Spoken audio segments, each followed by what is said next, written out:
امام اعظم نے وہاں سے مسائل استنباط کیے، مستنبط کیے مسائل، تو ان مسائل کی روشنی میں ہم اپنی نماز کو، روزے کو، زکوٰۃ کو، حج کو، عبادات کو صحیح طریقے سے ادا کر سکتے ہیں۔ پھر جب ایسی پریشانی لاحق ہوتی ہے تو پھر رات کو ہی لوگ علماء کو کال کرتے ہیں، حضرت دسو کوئی حل کڈو ساڈا، طلاق تراوے دے بیٹھا، غصے جی دیتی ہیں جی، بڑا ڈاڈا غصہ سی تے غصے دے ہن کوئی حل کڈو۔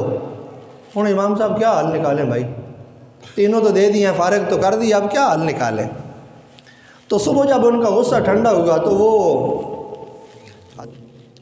اما بعد فقد قال اللہ تبارک و تعالی فی کلام المجید والفرقان الحمید من یرد اللہ به ان یفقہ فی الدین او کما قال آمنت باللہ صدق اللہ العظیم وصدق رسولہ النبی الکریم الامین یا رب بالمصطفیٰ بلغ مقاصدنا واغفر لنا ما مضى یا واسع الکرم رب اشرح لی صدری ویسر لی امری واحلل عقدۃ من لسانی یفقہوا قولی۔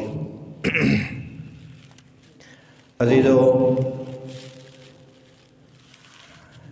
امام الائمہ، امام الفقہ، امام الحدیث، امام اعظم ابو حنیفہ رحمۃ اللہ تعالی علیہ کے حوالے سے آج بھی چند باتیں آپ کے گوش گزار کروں گا۔ وہی آپ کے علمی فیصلے، آپ کو اللہ نے کتنی بڑی ذہانت عطا فرمائی، حاضر جوابی کی اللہ نے ایک توفیق و سعادت عطا فرمائی آپ کو۔ امام اعظم ابو حنیفہ رحمۃ اللہ تعالی علیہ نے بہت سارے فقہی مسائل آپ کے لیے، میرے لیے، ہم سب کے لیے آپ نے لکھے ہیں ہماری آسانی کے لیے، کہ جہاں بھی ہم سے کوئی غلطی ہو، ہمیں اگر قرآن و حدیث میں ظاہراً ہمیں نہیں ملتی، قرآن و حدیث میں تو ہے ولا رطب ولا یابس الا فی کتاب مبین، اللہ نے قرآن پاک میں ہر خشک و تر کا ذکر فرما دیا، تو ہم کیونکہ کمزور ہیں علمی طور پر، تو اگر ہمیں نہیں وہاں سے ملتی تو ہم امام اعظم کو دیکھ لیں۔ امام اعظم نے وہاں سے مسائل استنباط کیے، مستنبط کیے مسائل، تو ان مسائل کی روشنی میں ہم اپنی نماز کو، روزے کو، زکوٰۃ کو، حج کو، عبادات کو صحیح طریقے سے ادا کر سکتے ہیں۔ امام اعظم ابو حنیفہ رحمۃ اللہ تعالی علیہ کو اللہ کریم نے غیر معمولی ذہانت اور حاضر جوابی اللہ نے عطا فرمائی۔ یہ بڑی بات ہوتی ہے کہ اللہ کسی کو حاضر جوابی، یہ اللہ ایسی ذہانت عطا کرے کہ وہ فوراً اس چیز کا مناسب اور صحیح جواب دے سکے۔ اور میں نے پہلے بتایا تھا، جو بندہ کسی بلند مرتبے پہ جاتا ہے علمی حوالے سے یا دنیاوی حوالے سے، اس کے حاسد بھی پیدا ہو جاتے ہیں، اس کے دشمن بھی پیدا ہو جاتے ہیں کہ یہ اتنا اونچے مقام پہ یہ گیا کیوں ہے، لوگ اس کے ہاتھ کیوں چومتے ہیں، لوگ اس کے پاس کیوں جا کے بیٹھتے ہیں، اس کا نام کیوں لوگ لیتے ہیں۔ تو حاسد ہیں، اس وقت بھی تھے، اب بھی ہیں اور رہیں گے، دشمن ہیں اور اس وقت بھی تھے، اب بھی ہیں۔ امام اعظم ابو حنیفہ رحمۃ اللہ تعالی علیہ کے پاس ایک دشمن، ایک حاسد آیا، اور اس نے آ کے سوال بھری مجلس میں ایسا سوال کیا جو کہ بندہ ایسا سوال کرتے ہوئے حیا کرتا ہے، شرم کرتا ہے بندہ ایسا سوال کرتے ہوئے۔ اس نے کہا کہ ابو حنیفہ، میں نے سنا ہے کہ تو ہر مسئلے کا حل بتاتا ہے۔ آپ نے فرمایا اللہ کی توفیق سے، اللہ کی عنایت اور توفیق سے میں بتا دیتا ہوں، تم مسئلہ پوچھو کیا مسئلہ ہے۔ تو اس نے کہا جی یہ بتائیے کہ انسان جو پخانہ کرتا ہے اس کا ذائقہ کیسا ہوتا ہے۔ اب یہ کوئی بھی ذی شعور آدمی جو ہے وہ محافل میں یا کسی جگہ پہ بھی ایسی باتیں نہیں کرتا یہ جیسا سوال اس نے کیا ہے ایسی باتیں لوگ نہیں کرتے، یہ صرف اور صرف ایسے سوال دشمنی کی بنا پہ ہوتے ہیں یا حسد کی بنا پہ ہوتے ہیں کہ میں ایسا سوال کروں گا اس کا یہ جواب نہیں دے سکے گا تو لوگوں کے سامنے اس کی ذلت ہوگی، تذلیل ہوگی، لوگ تو سمجھتے ہیں ہر بات کا جواب دے لیتا ہے، میں ایسا سوال کروں گا کہ جواب ہی نہیں دے سکے گا۔ تو اس نے کہا یہ بتائیے کہ اس کا انسان جو پخانہ کرتا ہے اس کا ذائقہ کیسا ہوتا ہے؟ امام اعظم پھر اس کو ناراض بھی نہیں ہوئے کہ یار تو اچھا خاصا انسان ہے، اچھا بھلا لگتا ہے، عقلی طور بھی پہ ٹھیک لگ رہا ہے، لیکن سوال تو کیسا کر رہا ہے؟ آپ نے اس کو نہیں فرمایا، آپ نے مسکراتے ہوئے فرمایا بھائی میٹھا ہوتا ہے۔ کہ ذائقہ کیسا ہوتا ہے؟ میٹھا۔ اس نے کہا ابو حنیفہ اس پہ دلیل کیا ہے؟ یعنی یہ ایسی چیز ہے کہ جو نہ تو ذائقہ چکھنے والی ہے نہ کوئی ایسی کوئی معاملہ ہے، بندہ کسی سے پوچھ لے، یہ کوئی بات ہی ایسی نہیں ہے۔ تو کہا ابو حنیفہ اس پہ دلیل کیا ہے؟ آپ نے فرمایا بھائی سیدھی سی بات ہے، کڑوی اور کھٹی چیزوں کے اوپر مکھیاں نہیں بیٹھتی، اس کے اوپر مکھیاں بیٹھتی ہیں، اس کی دلیل یہ ہے کہ یہ میٹھا ہے۔ ایسا منہ توڑ جواب دیا نا حاسد کو، اس کے پاس کوئی جواب ہی نہیں تھا، پھر چپ ہو گیا۔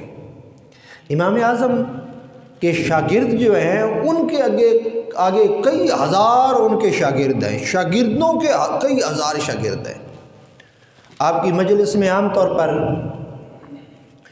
آپ کے شاگردوں میں جو بڑے بڑے نام ہیں، ویسے تو بہت زیادہ آپ کے شاگرد ہیں، لیکن ان میں جو بڑے بڑے نام ہیں وہ آپ کی مجلس پاک میں ایک دن بیٹھے ہوئے تھے۔ مثلا امام ابو یوسف ہیں، قاضی القضاء، چیف جسٹس امام ابو یوسف، امام محدث امام محمد جیسے محدث، قاسم بن معن جیسے مفتی، داؤد طائی جیسے صاحب تقوی کے پہاڑ، امام ظفر جیسے قانون دان، محمد بن حسن جیسے فقیہ، ایسے ایسے لوگ بیٹھتے تھے امام اعظم کی مجلس میں۔ تو یہ ایک دن سارے بیٹھے ہوئے تھے کہ ایک شخص آیا، اس نے آ کے سوال کیا، اس نے کہا ابو حنیفہ یہ بتائیے واو او واوین؟ آپ نے اس کی طرف دیکھا، فرمایا واوین۔ اس نے پشت پھیری اور جاتے ہوئے کہا لا ولا۔ آپ نے فرمایا آمین۔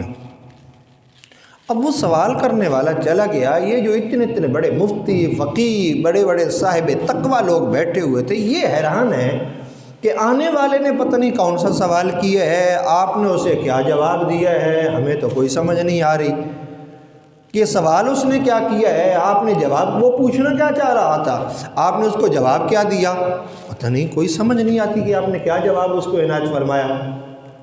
تو بالآخر انہوں نے امام صاحب سے پوچھا، کہتے ہیں استاد جی یہ بتائیے کہ آپ، وہ ایک شخص آیا، سائل آیا، اس نے سوال کیا، آپ نے اس کو کوئی جواب دیا، اس نے کیا سوال کیا، آپ نے کیا جواب دیا؟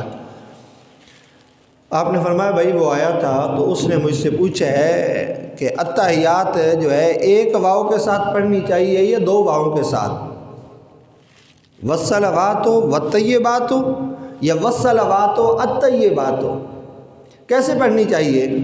تو فرمایا میں نے اسے کہا ہے کہ واوین یعنی دو واؤں کے ساتھ پڑھنی چاہیے، بس وہ چلا گیا۔ کہا نہیں حضور جاتے ہوئے وہ ایک اور بات بھی کہہ گیا ہے۔ کہا وہ کیا؟ کہتے جاتے ہوئے وہ کہہ گیا لا ولا، فرمایا وہ مجھے دعا دے کے گیا ہے۔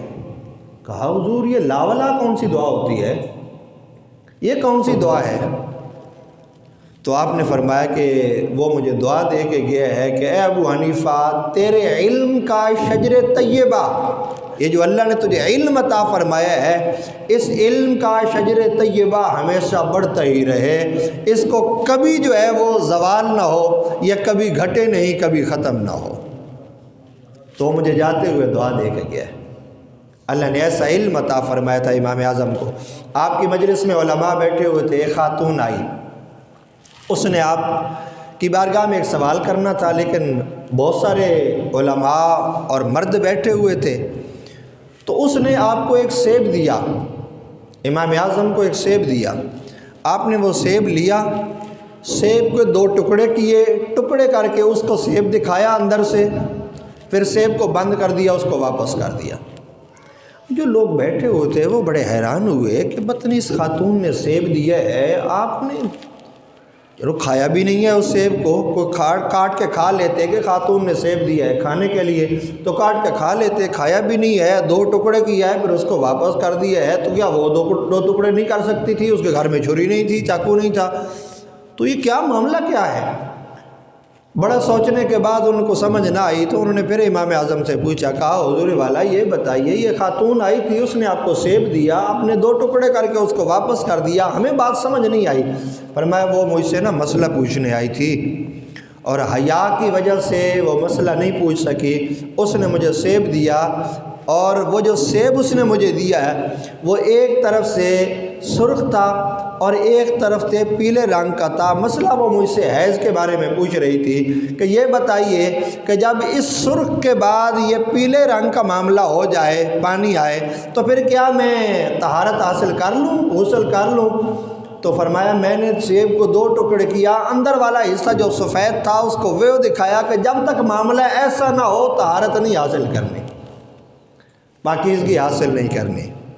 اللہ نے یہ امام اعظم ابو حنیفہ رحمۃ اللہ تعالی علیہ کو، یعنی آنے والے نے اور سوال بھی کوئی نہیں کیا، منہ سے بولا بھی کوئی نہیں ہے، صرف سیب دیا، تو آپ نے ساری اس کی بات کو سمجھ لیا کہ یہ مجھ سے یہ خاتون یہ مسئلہ پوچھنا چاہتی ہے۔ اس کا جواب کتنی خاموشی کے ساتھ اس کو جواب دے دیا، اس کو پتہ چل گیا کسی اور کو علم ہی نہیں ہے، مسئلہ کیا پوچھا گیا، جواب کیا دیا گیا۔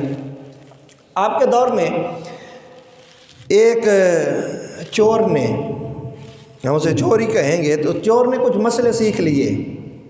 ہم دیکھیں نا عام طور پہ کہتے ہیں کہ یہ مسجد میں جاتے ہیں تو نمازی جو ہے وہ جوتے چوری کر لیتے ہیں، بھئی یہ بات غلط ہے، یہ ٹھیک نہیں ہے۔ ٹھیک کیا ہے کہ چوروں نے بھی نمازیں پڑھنا شروع کر دی ہیں جوتے چوری کرنے کے لیے، کرنے اس نے جوتے چوری تھے، تو چلو آ کے صف میں کھڑا ہو گیا ہے کہ جوتے دیکھوں گا کون سا ٹھیک ہے کون سا صحیح نہیں ہے، تو وہ بعد میں چوری کر کے چلا جاؤں گا۔ تو یہ مت کہا کریں کہ نمازی جوتے چوری کرتے ہیں، بلکہ چوروں نے نماز پڑھنا شروع کر دی ہے۔ تو آپ کے دور میں ایک چور نے کچھ مسئلے سیکھ لیے تھے، تو اب آپ یہ تو نہیں کہہ سکتے کہ وہ مولوی تھا، مولوی جو ہے نا وہ اس نے چوریاں شروع کر دی ہیں، نہیں بھئی، ہم یہ کہیں گے کہ وہ چور تھا، اس نے کچھ باتیں سیکھ لی، کچھ مسائل سیکھ لیے، اس نے نکاح و طلاق کے کچھ مسائل اس نے سیکھ لیے، چور تھا۔ ایک رات اس نے ڈاکہ مارا، ایک گھر میں گیا، اس گھر میں 2 ہی بندے تھے، ایک بوڑھی خاتون تھی، ایک اس کا شوہر تھا، وہ بھی بوڑھا بزرگ۔ اس نے کیا کیا، ان دونوں کو باندھا، گھر سارا مال لوٹا، مال لوٹ کے تو گٹھڑی باندھ کے تو جانے لگا۔ تو وہ جو بزرگ تھا نا گھر میں، گھر والا جو رہنے والا تھا، جس کے گھر میں چوری ہو رہی ہے، اس نے کہا میں نے تجھے پہچان لی ہے، میں نے تجھے پہچان لی ہے۔ تو جب چور کو یہ کہا جائے تو پھر اپنی خیر نہیں ہوتی، وہ کہتا ہے تو نے پہچان لی ہے تو نہ رہے بانس نہ بجے بانسری، جب تو ہی نہیں رہے گا تو یہ پہچان بتائے گا کون؟ اس نے چھری اٹھائی، آ کے اس بوڑھے کے گلے پہ رکھ لی،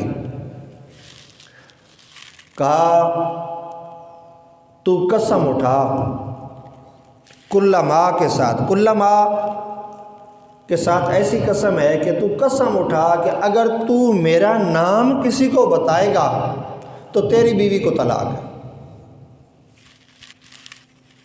اگر تو میرا نام کسی کو بتائے تو تیری بیوی کو طلاق۔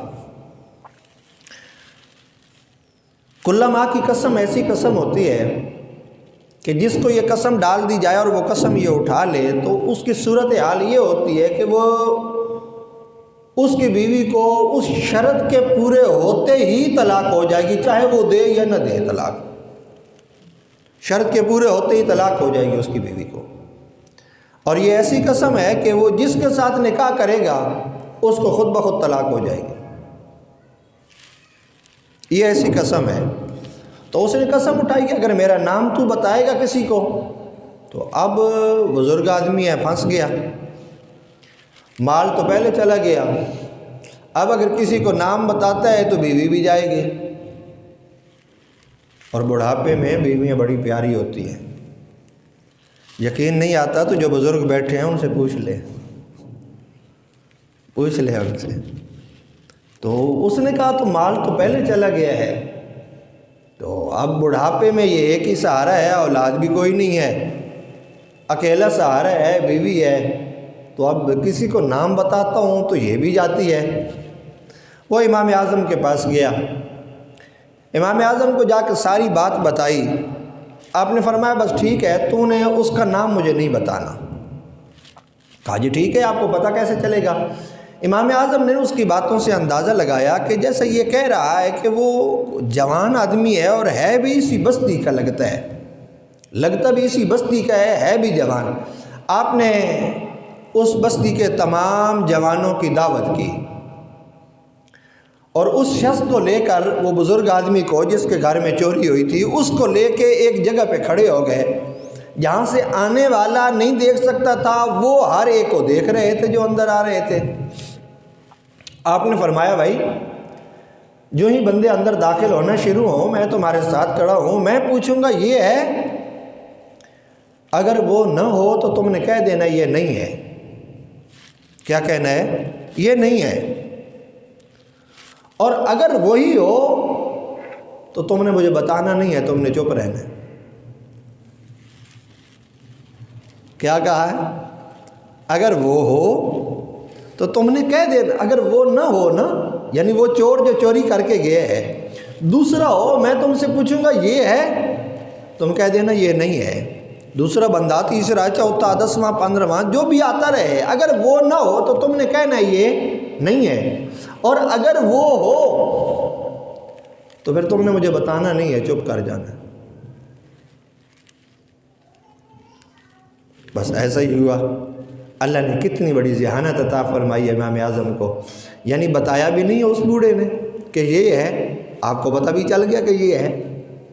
اس کو پکڑ لیا، جیل میں ڈالا گیا، کہا اس کا سامان واپس کرو۔ اس نے کہا ایسا ایسا ہو گیا، اس نے میرا نام بتایا، میں نے اس کو یہ کہا تھا ان کا تیرا نام تو بتایا ہی نہیں ہے۔ پھر جب اس کو پتہ چلا کہ یہ امام اعظم کے پاس گیا تو پھر اس نے سمجھ لیا کہ یہ اس کی تدبیر کو امام اعظم نے اس کو بتائی ہوگی۔ امام اعظم ابو حنیفہ رحمۃ اللہ تعالی علیہ کے دور میں ایک شخص کا وقت اخیر آیا، موت کا وقت قریب آیا، اس کے پاس کوئی سونا موجود تھا، بچے اس کے چھوٹے چھوٹے تھے بالکل۔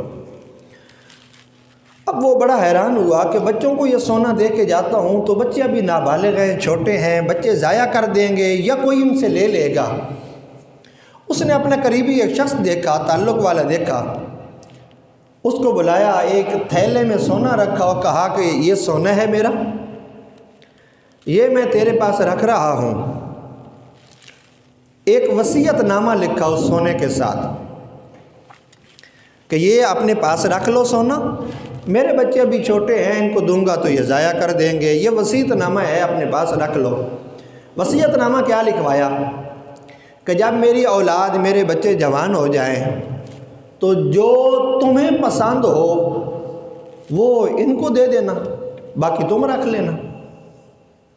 وصیت نامہ یہ لکھوایا کہ جو تمہیں پسند ہو وہ ان کو دے دینا اور باقی جو وہ تم رکھ لینا۔ وصیت نامہ لکھوا دیا۔ وصیت نامہ لکھوا کے کچھ دیر کے بعد وہ شخص جو ہے وہ فوت ہو گیا۔ اب بچے جوان ہوئے تو ان کو اس شخص نے پہلے بتا دیا تھا کہ تمہارا مال میرے پاس ہے اور تمہارے باپ کی دی ہوئی وصیت نامہ بھی میرے پاس ہے۔ اب جب بچے ہوئے تو بچوں نے مطالبہ کیا، اس نے لوگوں کو بلایا، بہت سارے لوگوں کو بلایا کہ بھائی ان کا باپ مجھے سونا دے کے گیا تھا، ساتھ یہ وصیت نامہ جو ہے یہ دے کے گیا تھا۔ تو لوگوں کے سامنے اس نے وصیت نامہ پڑھا، اس نے کہا کہ یہ لکھا ہوا ہے کہ تمہارے پاس اتنا سونا ہے، جب میرے بچے جوان ہو جائیں جو تمہیں پسند ہو وہ ان کو دے دینا۔ سونا اس نے خود رکھ لیا، وہ سونے والا تھیلا اس نے یتیموں کو دے دیا۔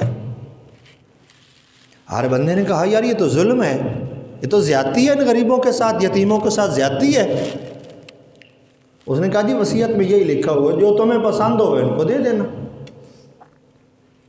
انہوں نے کہا جی اب ہم کر بھی کچھ نہیں سکتے، بڑے بڑے علماء کے پاس، مفتیوں کے پاس۔ انہوں نے کہا جی وصیت نامہ ایسا لکھا ہوا ہے، اب ہم اس میں کیا کر سکتے ہیں، ہم کچھ نہیں کر سکتے۔ کسی نے کہا کہ ابو حنیفہ سے اس کا حل پوچھ لو، شاید کوئی اس کا حل نکل آئے۔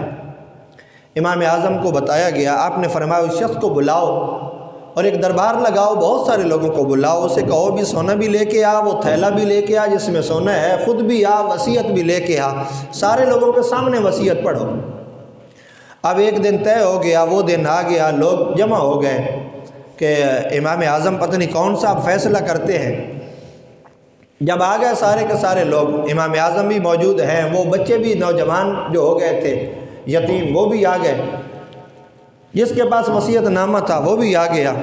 اس نے وصیت نامہ کھولا، آپ نے فرمایا ہاں بھائی کیا معاملہ؟ انہوں نے کہا جی یہ معاملہ ہے، سیدھی سی بات ہے، کوئی اس میں کوئی ڈھکی چھپی بات تو ہے نہیں کہ میں کسی کے ساتھ زیادتی کر رہا ہوں یا ظلم کر رہا ہوں، سیدھی سی بات ہے کہ ان کا باپ مجھے یہ سونا دے کے گیا، یہ اسی تھیلے میں سونا بند ہے، یہ مجھے اس کا باپ دے گیا، یہ ساتھ وصیت نامہ لکھ کے گیا، تو یہ وصیت نامہ لکھا ہوا ہے کہ جو تمہیں پسند ہو وہ ان کو دے دینا، باقی تم رکھ لینا۔